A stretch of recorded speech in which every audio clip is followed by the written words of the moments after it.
What's happening, YouTube? Eric Bauer back again. And it has been a little while since my last video, which was just the contest results. I want to say that video was kind of fucked up anyway. For those of you that watched and through your support, I appreciate it. As always. Half the reason I do these things, well, more than half the reason, is for the interaction with the people that have subbed to my channel. That was no exception. And for everybody that participated in the contest, thank you again. I had a good time doing it. Not as many entries as I was hoping for. That's alright. I'm going to do another one when I either get to 1500 or 1666 subs. Can't decide which. 1666 is a little bit punnier, but it'll be what it'll be. Got a few prize packs in mind for the contest. It'll be a pretty big one. And I'm going to try and cater towards the tastes of my audience as a general whole, instead of just leaning towards one periphery, or peripheral niche, if you will. I don't even know. Is that proper nomenclature or verbiage? I don't know. Anyway, Saturday night. I'm in Sunday mode because I go back to work tomorrow, but today is in fact Saturday.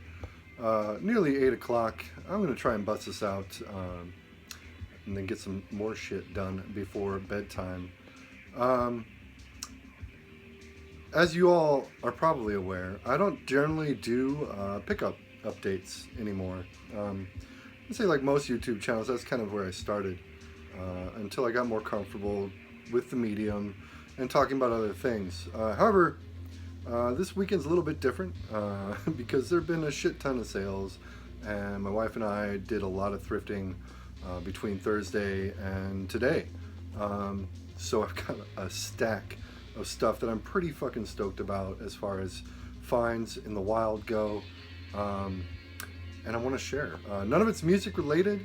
I did get some stuff in the mail, but I'm not going to talk about that today. Maybe next time. I'm going to try, and I've said this so many times, it's hilarious.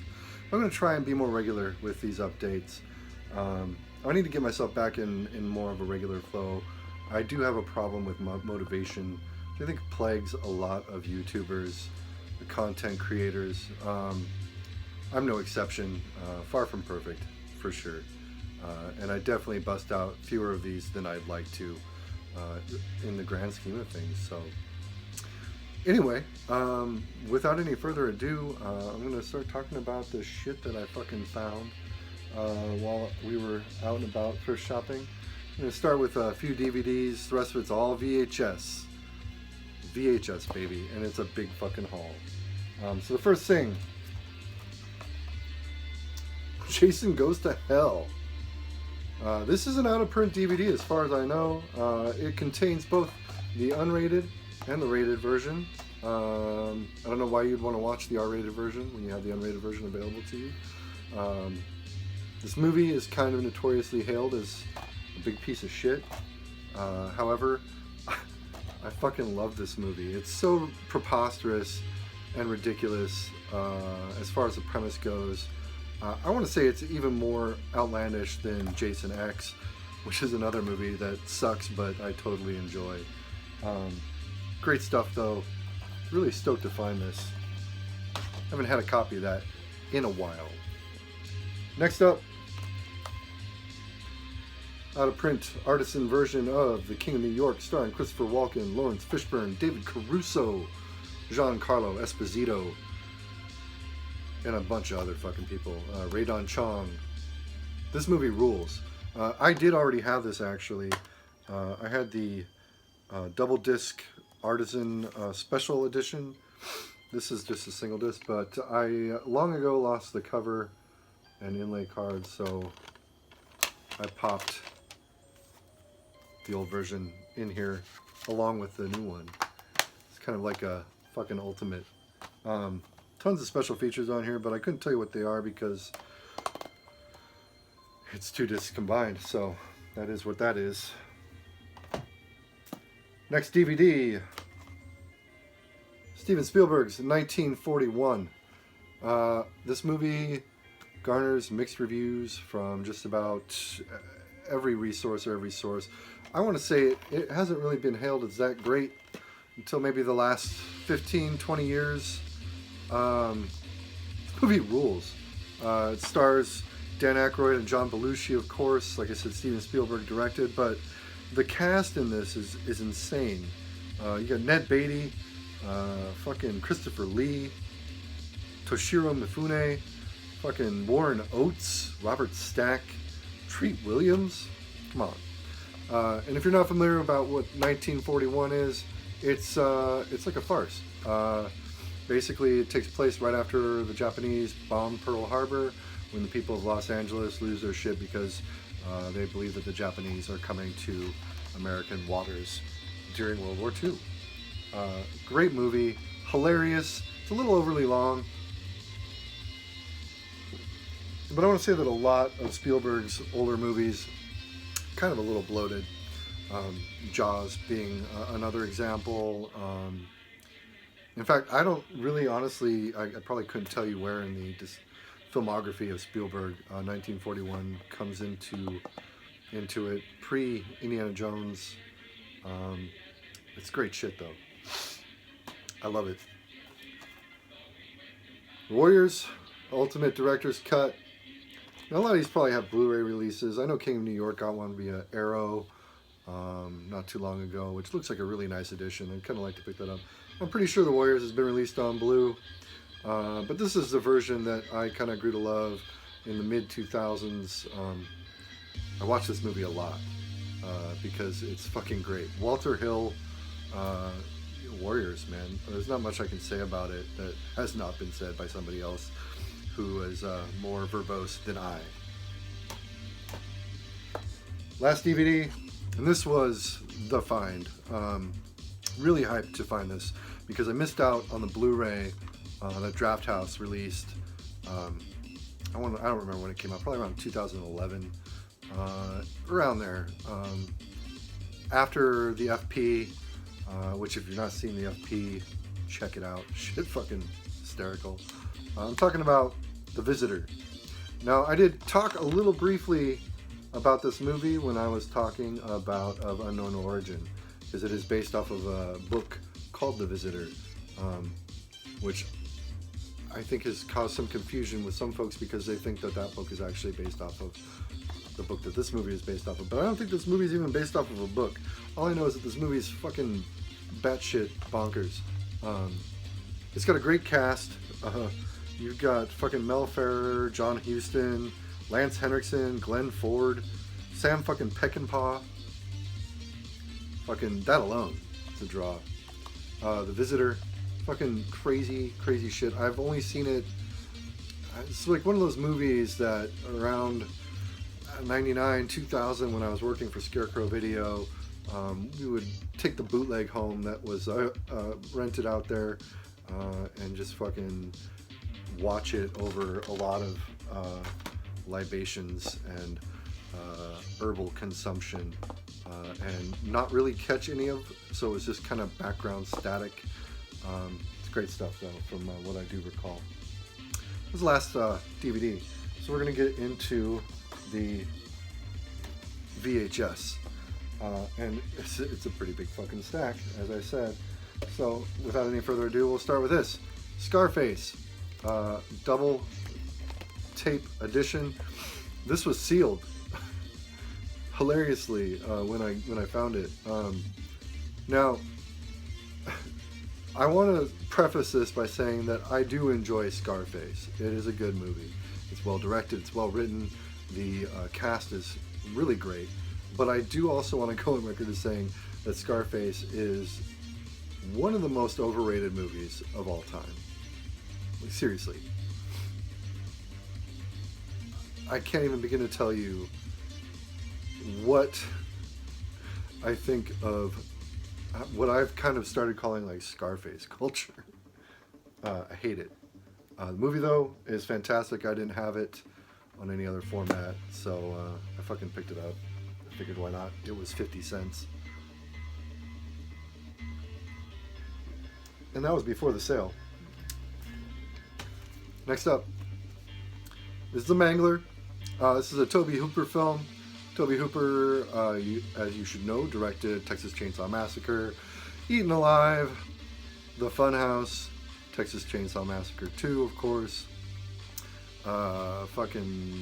Invaders from Mars, countless movies at this point. Life Force. This movie is one of his that kind of gets, it doesn't really get mentioned a lot. It's based off of a Stephen King short story. Stars Robert Englund and Ted Levine, who was Buffalo Bill in Silence of the Lambs. Also in the Hills Have Eyes remake and the Fast and the Furious franchise.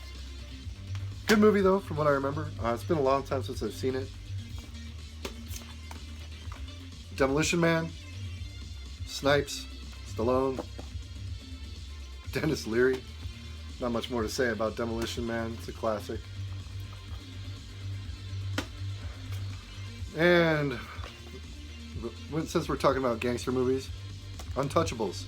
I also didn't have this on any other format, which is ridiculous because this is probably my all-time favorite gangster movie, next to Abel Ferrara's The Funeral and King of New York, which I just showed.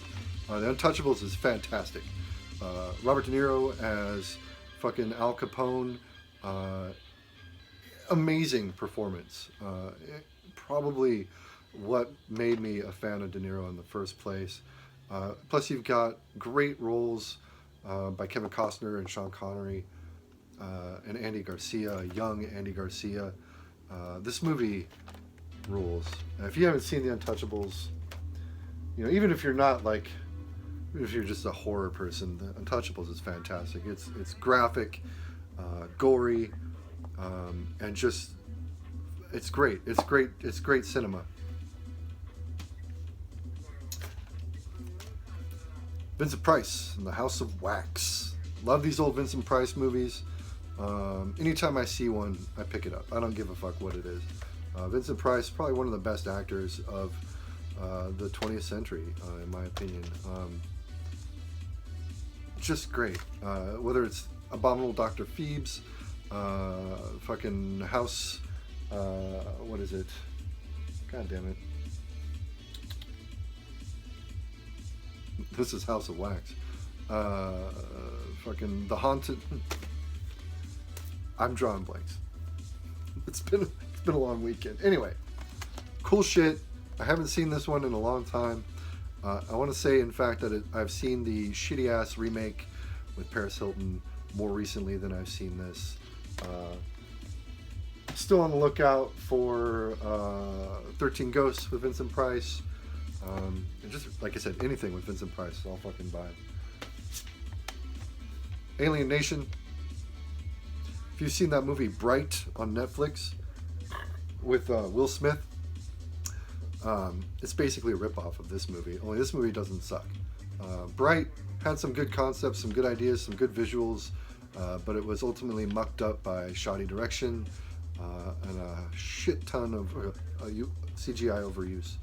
This movie, fantastic. You got James Caan, Mandy Patinkin in the starring roles, and they play off each other fantastically. And for a movie about aliens on Earth, it's pretty fucking deep and socially thoughtful. It's a good movie, just straight up. Let's see, what else do we have? Okay. Here we go. 48 Hours. Nick Nolte, Eddie Murphy. This is still sealed. Great movie, great price. This is another Walter Hill film. If you haven't seen 48 Hours and you're even remotely interested in comedy or action or just well-made movies, this movie's fantastic. Murphy and Nolte play off each other just perfectly. Their roles are hilarious, and it's just fantastic. It's Walter Hill kind of at his prime. Again, like Spielberg, I'm not 100% sure where in Walter Hill's filmography 48 Hours came from, whether It was definitely after the Warriors. I don't remember if it was before or after the Long Riders. I enjoy most Walter Hill movies, though. Predator 2, that's the next up. I could talk about this, but who hasn't already talked about the Predator franchise? I love this movie, though. A lot of people think it's less good. That's not proper. That's not proper grammar. I think it's not as stellar as the original Predator, which I would agree with in some aspects, but in other aspects, I actually kind of prefer this movie. You've got Danny Glover, fucking Bill Paxton. Who else do we have in this? Robert Davi is amazing in this movie. Ruben Blades, also amazing. And, of course, Gary fucking Busey in one of his best, most insane roles. I could watch Busey in Predator 2 or Point Break. Just, if you were to just cut all of Busey's scenes into one long movie in either of those films, I'm in. I'll watch all of it. Hell Comes to Frogtown. This movie. I do already own this movie actually on DVD, the original Anchor Bay release of this on DVD, which is actually kind of hard to come by now, I think. This is a, not a Good Times, but a Star Maker release, which was almost as like bad as Good Times releases were, but at least the cover art matches the DVD and the VHS box art from Anchor Bay's usage of it. This movie is fucking just ridiculous. You got Rowdy Piper, Sandal Bergman from Conan the Barbarian, and Red Sonja. Fucking this is okay. So one of the things that was kind of going around at the time that it came out was Mad Max Fury Road is basically a remake of Hell Comes to Frogtown, which is and isn't true. It does have basically the same plot to a certain degree, but this also deviates quite a bit from George Miller's expert direction. This is directed by R.J. Kaiser and Donald G. Jackson. Couldn't tell you what else they've done. This movie's endlessly entertaining, however. This is ridiculous. Ridiculous. Stoked to find that. What else do we have? Codename Wild Geese. Fuck yeah. You got Ernest Borgnine, Lee Van fucking Cleef, and Klaus Kinski. And anything with Klaus Kinski is watchable. Anything with Klaus Kinski is watchable. And Fitzcarraldo right there. Nagiri, The Wrath of God, one of the best movies ever made. This movie, I don't know if this was originally a canon film. It's another Star Maker. Is that right? I don't know if I can read that right. Even with the glasses on, that shit's fucking small. This might have been a canon film, but I don't know for sure because the box doesn't tell me. At any rate, you got a screenplay by Michael Lester, who went on to do bigger and better things. But with a cast like that, I imagine that it's amazing. I've never seen it.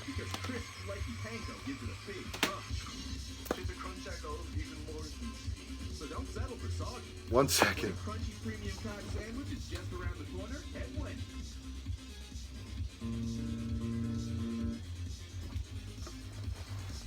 Well, hilariously, a Mike Seatown video just decided it wanted to start playing automatically on my computer. What are you doing, Mike? You possessing my fucking electronics? However, speaking of canon, found the Delta Force. This is one of the most overlong, bloated, retarded action movies of all time, but it is so enjoyable. At 125 minutes, there may be points where you just feel like you can't go on, but it's like rubbernecking a fucking car accident. You cannot look away. Lee Marvin slumming it with Chuck Norris. Fucking just ridiculous, but great.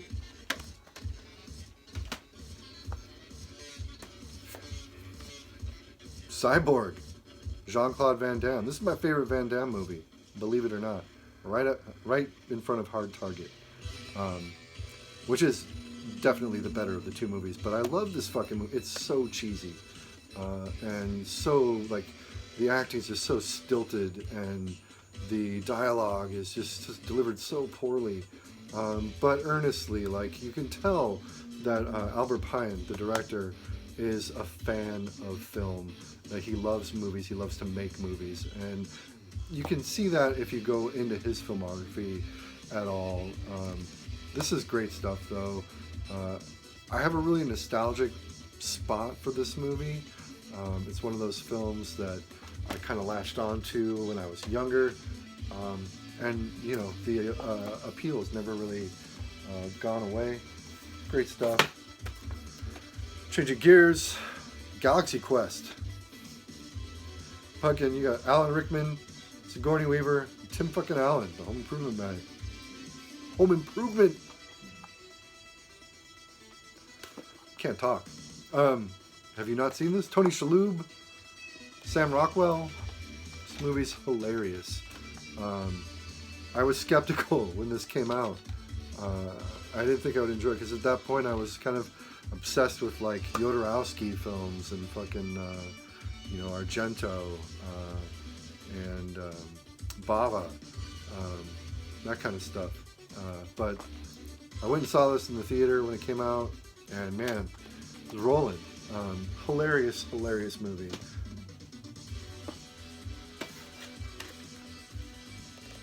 Our man Flint, James Coburn. It's another fucking hilarious movie. James Bond spoof. There was another one in like Flint. I don't remember if this is the first one or the sequel. They're not really tied together as far as story-wise, but they're both fantastic. I haven't seen this in ages, but I love this shit. It's just such a hilarious spoof of James Bond. It's fantastic. So happy to have found that one. Enter the Dragon Special Edition. Bruce Lee, fucking Jim Kelly, John Saxon. This is my second favorite Bruce Lee movie after Game of Death. I'll watch just about anything with Bruce Lee. Chinese Connection's fucking great. But this movie, I can't count the amount of times I've gone to midnight screenings for Enter the Dragon.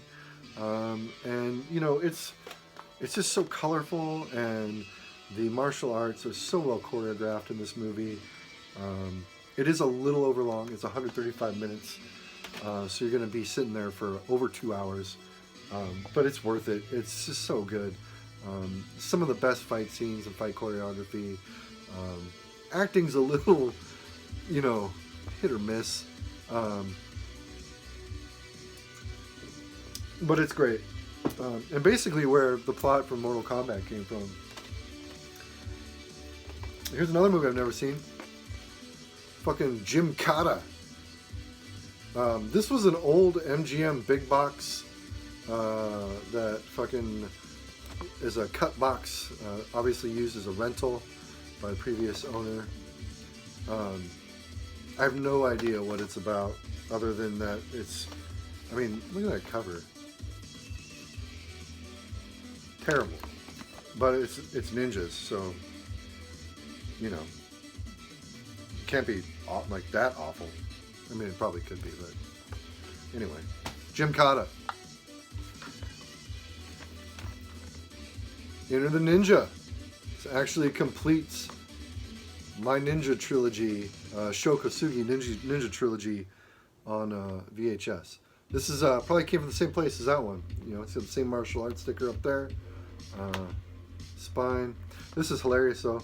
That's how they put the back into the... I change it out, but it's glued to the inside of that, so I just rip it out.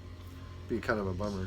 If you're not familiar with the Ninja trilogy, this has Franco Nero playing a ninja, which is hilarious in itself. Goes up against Sho Kosugi.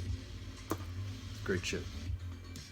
And the last ones are probably, I don't know, they're probably the ones I'm most stoked about just coming across in the wild. So I'm going to start with this one. From Beyond. Stuart Gordon. Stars Barbara Crampton, Jeffrey Combs, fucking Ken Foree. This is an old screener copy. I found this for $1. You look on eBay, this shit goes for like 25, 30, 35 bucks. Which is nuts. That anybody would spend that much money on a VHS cassette tape, but because they're out there, obviously, as this haul should show. Granted, you've got to have a working VCR, and given that they don't make them anymore, access to another one should yours break. Anyway, great fucking movie. I mean, just look at that cover. I'm going to talk about From Beyond some more in the future. Just, you know, based off of a H.P. Lovecraft short story, much like Reanimator. It's got, like I said, Jeffrey Combs and Barbara Crampton, who are both in Reanimator. Really great stuff. Fucked up, mental movie, super bonkers. Kind of depraved, a little demented. It's good shit. Got The Shining, which I'm super happy to find a copy this clean. You know, it's not rewound. Whoever owned this didn't own it as a rental because it's missing the Be Kind Rewind sticker, which is on every X-rental tape that I've ever picked up. But The Shining, what to say about The Shining that nobody else has already said? Not much. Body Parts, my favorite Jeff Fahey movie. Fucking seriously, this movie, it's so good. I would say that it's the eye that came out of I don't remember if that's if it was Japanese or if it was fucking Taiwanese horror movie. They did a remake starring Jessica Alba, which was awful. But The Eye is kind of in the same plot vein as Body Parts. Jeff Fahey gets in a car accident, loses his arm, and gets a donor arm to replace it, which ends up possessing him and causing him to do unspeakable things, so he has to go on a quest to find out who the arm belonged to before he got it. It's absurd, but it's really well done. The acting's great. You got Brad Dourif in here. Is Brad Dourif in here? Brad Dourif, co-starring Brad Dourif. I'm pretty sure I didn't imagine that. It's directed by Eric Red, who had a hand in The Hitcher with Rutger Hauer and C. Thomas Howell. We got Fahrenheit 451. Fantastic movie. Fucking Francois Truffaut. Probably the movie that he is best known for. Really great dystopian sci-fi. Just excellent stuff. This is one that I'm super happy to have found because I haven't seen this movie in years. B, coming across this on DVD, next to impossible, I imagine, at this point, and probably even more difficult to find it on Blu-ray, assuming it's even had a Blu-ray release anywhere in the world. Last pickup, and probably the one I'm most hyped about, would be fucking Shinya Tsukamoto's Tokyo Fist. This movie's amazing. It is not strictly a sports movie or a boxing movie. Shinya Tsukamoto, if you're not familiar, previously to this movie, directed Tetsuo, the Iron Man, Tetsuo 2, the Body Hammer, and then this was his next project after Tetsuo 2. If you're familiar with those two movies, imagine the insanity and body horror of Tetsuo 2 imposed into a boxing film. There's so much subtext in this movie, though, because it at the same time kind of tackles a lot of the taboo stuff regarding gender roles and whatnot in Japanese culture at the time that it came out, which was originally '96. It's such a good movie, and it's fucking bananas. Like I said, if you're familiar with the first two Tetsuo films, this is just a continuation of the same type of themes that Tsukamoto was toying with those two Tetsuo films. Anyway, that's it. That's all I've got. Like I said, I got some shit in the mail, and I'll try and get one of these done this coming week. I am going on vacation. I'll be on vacation, in fact, a week from yesterday. So pretty hyped about that. That said, I'll try and maybe get something put up before vacation happens. No guarantees, though. As always, comment down below. I'm not going to provide links to all this shit because it's just too much. So just watch the whole fucking thing, because everything in here is worth your time, in my opinion. Even the super trashy stuff is still amazingly watchable. That said, like I said, comment below. Hit me up. Let's talk about some movies. If you want to see some music, tell me what you want to see. Yeah. For all you watching, thanks for tuning in. Thanks for subscribing. Help me get to that point where I can throw another contest. 1,500 subs, maybe 1,666. We'll see which comes faster. Well, obviously the 1,500 is going to come faster, but see how fast that comes. Anyway, that said, I'm going to take off. Peace out, YouTube.